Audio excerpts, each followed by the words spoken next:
Welcome back to another technical deep dive here in the debug zone.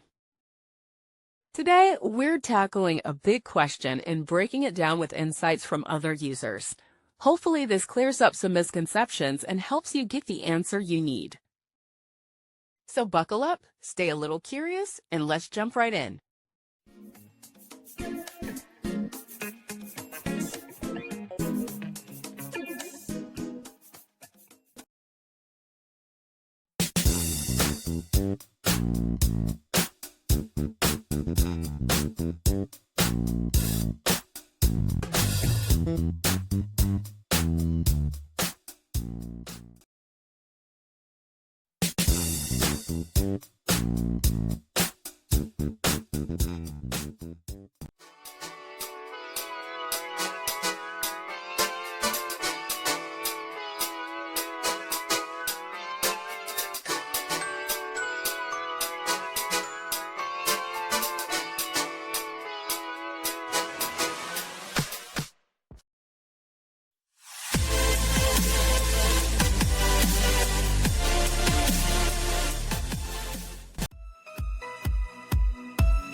And that's a wrap. I hope you found the answer you were looking for. If you did, take a second to hit that subscribe button. It really helps out.